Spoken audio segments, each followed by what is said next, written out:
بھائی یہ جو باتیں آپ لوگ پوچھتے ہیں نا کہ حکمت و دانائی کی بات کیا ہے، فلانی بات کیا ہے،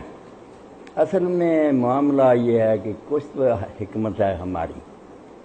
کہ سامنے بیٹھے رہیں، کوئی کام نہ کرے، یار ہمیں کو پولیس والا نہ لے جائے فلانے، یہ حکمت تو پھر یہی سکھاتی کہ اندر گھس جاؤ، خاموشی سے بیٹھے رہو، بدماشیاں ہوں، شراب خانے ہوں، یہ تو وہ ہے حکمت ہے جس کے بعد سوچا ہی نہیں جا سکتا دین کا کام۔ ایک حکمت وہ ہے کہ کبھی وقت آ جاتا ہے، اچھا ہے دل کے ساتھ رہے پاس بان عقل، لیکن کبھی کبھی اسے تنہا بھی چھوڑ دے۔ یہ امام حسین رضی اللہ عنہ اور دوسری مثالیں آپ نے لکھی ہیں، وہاں سمجھانے والے نہیں سمجھاتے، انہیں نہیں پتا تھا کہ میرے والد سے انہوں نے کیا سلوک کیا، حسن کے ساتھ کیا سلوک، کوئی بھولے ہوئے نہیں، خط لکھنے والوں کو بھی جانتے، اور امام نے ساری تاریخ اٹھا لیں، ایک مرتبہ بھی نہیں کہا کہ مجھے حالات پر کنٹرول ہے، لوگ میرا ساتھ دیں گے، وہاں تو الٹی گنگا بہتی کہ ہر منزل پر یہ کہا کہ بھائی میں موت کی طرف جا رہا ہوں، آپ نے میرے ساتھ کیا کرنا، لوگ ساتھ چھوڑتے گئے، جو مل جاتے چھوڑتے گئے، خود کہا کہ میرے ساتھ جانے سے کیا،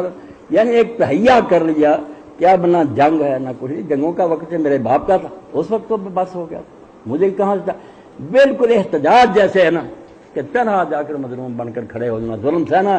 امت جاگ اٹھے، یہ موقع نہیں، ورنہ بتاتا کہ اس پالیسی سے نتیجہ کیا پھر نکلا، کس طرح جماعتیں اٹھی اور تختہ اٹھ گیا،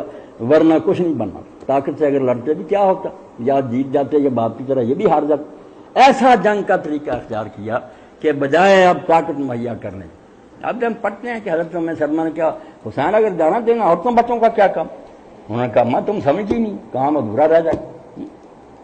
شاء اللہ یرانی کتیلا و یرن نساء صبا، اب اس کے سوا بات ہی نہیں بنتی کہ میرے پر بھی ظلم کیا جائے، میری بہنوں کو بھی بازاروں میں پھیلایا جائے، امت تو تب جاگے گی، اور جاگ اٹھی، بالکل ایک دن چین نہیں ہوا، توابون عبداللہ ابن زبیر سارے بغاوت سے بغا، لوگ وہیں ٹھہر جاتے ہیں کربلا میں مارے گئے، بھائی سوچنا چاہیے کہ نتیجہ کیا نکلا تا قیامت کا استبداد کا جڑیں کاٹ دیں، مگر اس کے لیے کچھ بندوں کو مرنا پڑا، ہماری طرح سوچتے ہی رہنا کہ حکمت یہ کیا چیز بنائی، یہ کہتی چپ رہو، تو پھر اللہ ہی ہے، سلام کہیں اسلام کو آرام سے بیٹھ دیں، کچھ دیوانے نکلیں گے، کوثر مرحوم تھے نیازی اللہ بخشے، جب وہ صحیح راستے پر جیسے زرع گل لکھی، اسرائیل صاحب جیسے متقی اور نیک عالم نے اس کا بھی بچہ لکھا، انہوں نے کہا یار مجھے شاعری سے اتنی دلچسپی نہیں، مگر کوثر نے تو ایسے لکھا کہ جب میں پڑھتا ہوں میں کہتا ہوں یار میں شاعری کر سکتا تو اپنے جذبات اسی طرح ظاہر پڑھنے کے قابل ہے، وہ زرع گل، اس میں وہ کوثر نیازی صاحب مرحوم فرماتے ہیں عروس دہر سنا ہے، یہ لال مسجد والوں کو سن لیں، عروس دہر سنا ہے کہ چاند دیوانے لہو کیتر سے گیسو تیرے سنوارا، یہ کائنات کی جو دلہن تھی نا یہ مانگتی تھی نا کوئی کہ میرے گیسوؤں کو سوارو، کوئی چاند پاگل نکلے، انہوں نے اپنا خون دیا، عروس دہر سنا ہے کہ چاند دیوانے لہو کیتر سے گیسو تیرے سنوارا، اب پہلی شادی کے بعد جیل میں آئی، وہ کہتے ہیں حیات خضر بھی ان کے عوض نہیں منظور، وہ چند روز دو زندہ میں ہم گزارا، یہ کیفیت اور نا کیا کریں ہم آرام طلب لوگ تو یہی کہیں تو یار مجھے نہ چھیڑنا، میرے سے مسئلہ پوچھ رہو، ہم بھی ہیں کمزوروں کی بھی دین نے رعایت کی ہے کہ جان کے بعد، مگر جو لوگ ایسا کرتے ہیں ان کو نا آپ ڈیگریڈ کیا کریں، نہ ایسے بہانے بنایا کریں، ان کے لیے دعائے رحمت کریں، ان کو اچھا کہیں، لوگوں کا بھی کرنے کا کام چاہیے کہ ظالم باز نہ آئیں تو میدان میں نکلو۔ جی اللہ امام حسین کی شہادت کے بعد توابون کی کوئی جماعت کا ذکر آتا ہے، اس کی وضاحت فرمائیں، اور کیا آج کے دور میں ایسی جماعت کا وجود ممکن ہے، جامعہ افسر لال مسجد کے حوالے سے اس کی وضاحت کریں۔ ایک تو توابین جو لکھا تو کے ساتھ لکھیا، توئے لکھی، توئے نہیں نا تے کے ساتھ، توبہ سے نا توابون وہ توبہ کرنے والے، یہ کوئی چھوٹے آدمی نہیں تھے، جو لوگ ان کو نہیں نہ جانتے وہی پھر لکھتے رہتے نا رسالے کہ امام حسین کے خلاف جو لوگ تھے یوں تھا وہ، پوچھے تحریک کس نے اٹھائی، اگر اس کو ہی سمجھ لیتے امام حسین کے خلاف کوئی زبان نہ کھول کہ کس نے کوفہ میں اجتماع بلایا تھا، خط کس نے لکھے، بلانے والا کون تھا،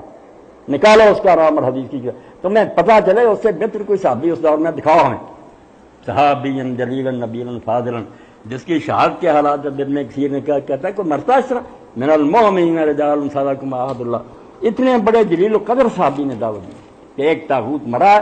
اور دوسرا ہم پر مسلط کر دیا، بیت المال جو ہے وہ اپنی جاگیر بنا لیا گیا،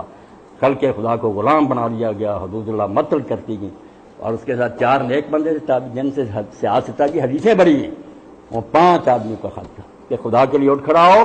ورنہ قیامت کے دن ہم تیرا دامن پکڑیں، کہ ہم دعائی دیتے رہ کے ان کا مقابلہ کرو، تو نکلا نہیں۔ پھر امام حسین نکلے، کسی بیوقوف کے کہنے پر نہیں نکلے تھے، اسی لیے لوگ مشورے دیتے رہے، انہوں نے کہا کہ یار آپ کے مشوروں کو کیا کروں، ہاں دین کا تو ایک حکم بدل دیا گیا، اب وقت نہیں دکھائیں، نماز تک بدل دی گئی، خدا کی قسم یہ تو خلافت ملوکیت کی باتیں کرتے، نماز میں تبدیلیاں کر، اور خود حضرت معاویہ کے زمانے عید کا خطبہ تبدیل، نمازوں کے وقتوں میں تبدیلی، تباہی ہوگی۔ لوگ کہتے تھے کیوں بیٹھ رہے ہو، کچھ کرو، تو توابون کیا تھے؟ وہی سلیمان بن سرد۔ جب یہ ابن زیاد دھوکے سے آ گیا، لوگوں نے دیکھ لیا یزید کو کہ اگر شہر کی ضرورت ہے تو یہ نعمان بن بشیر صحابی سختی نہیں کر رہا، وہ صحابی رسول تھے، وہ کہتے کیوں سختی کروں گا،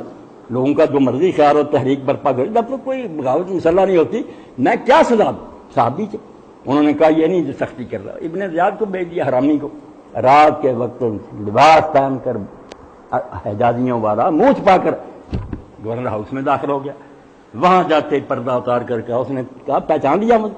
اب اس کو اور اس کے والد کو کوفہ جانتا تھا کہ لوگوں کے ہاتھ پیر کاٹ کر کس طرح یہ 20 سال اٹکاتے رہے،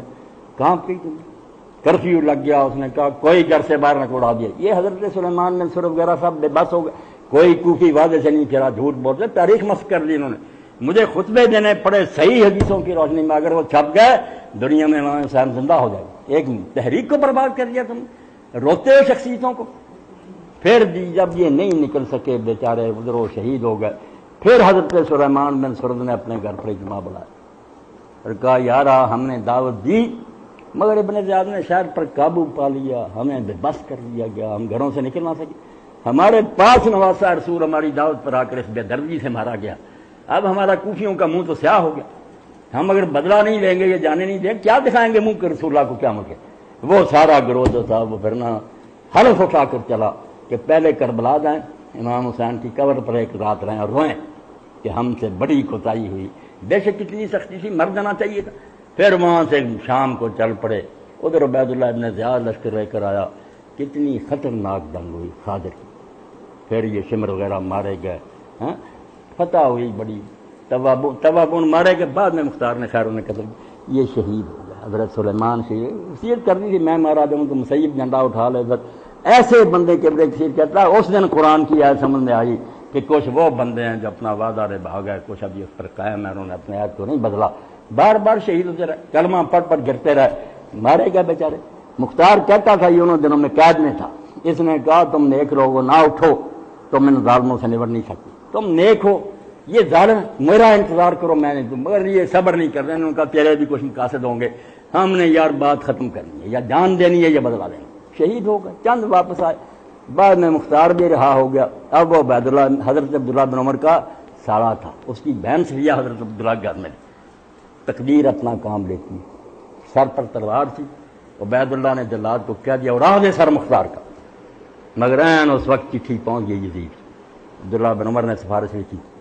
کہ مختار کو کچھ نہ کہا دے، اس نے وہاں سے لکھا کہ عبداللہ بن عمر نے سفارش کی ہے، اس کی بہن سے لیا مختار کی ان کے گھر، خبردار کچھ نہ کہا۔ اس نے کہا میں بے بس ہو گیا، مگر شہر سے نکل 3 دن کے بعد میں نہیں دیکھوں گا۔ وہ اچھا ہو گیا، اس کے حق میں وہ نکلا اور سارے علاقوں میں حسین کا انتقام، حسین کو مکہ تک آ گیا، پوری دنیا اٹھ کھڑی۔ ابن زیاد کو رات عورتوں کا لباس پہ کر شہر سے بھاگنا پڑا، جہاں جہاں پائے گئے بری طرح مرے۔ تو توابون بھائی وہ تھے جو ابن حضرت سلیمان بن سرد رضی اللہ عنہ کے ساتھ 4000 بندہ شہید ہوئے، جانے دی۔ اب جو لوگ پڑھتے نہیں، میں کہتا ہوں اللہ کے بندو اگر تمہیں فرصت نہیں نا، تم تاریخ اور حدیث کو نہیں پڑھ سکتے تو جو کر سکتے ہو وہ کام کر، خدا کے لیے امام حسین کے معاملہ میں دخل نہ دو، یہ کسی آدمی کا معاملہ نہیں۔ یہ دین جب چھری پھر رہی تھی نا اور مرنے کا وقت آ گیا تھا کہ یہ لکھ تو دیا جائے کہ غلط ہو رہا، وہ جانتے تھے کچھ نہیں بنے گا، مگر اس کا نتیجہ آج کوئی اہل سنت کا امام جو ہے وہ کہتا ہے کہ حضرت معاویہ کا دور خلاف سے راستہ، کسی ایک مسئلے میں مثال نہیں پیش کرتا، ثابت کر دیا انہوں نے کہ گاڑی کانٹا بدل گئی، اللہ بخشے جو جی چاہے ہو، مگر یہ نظام اسلامی نہیں جی۔ اللہ اکبر، اللہ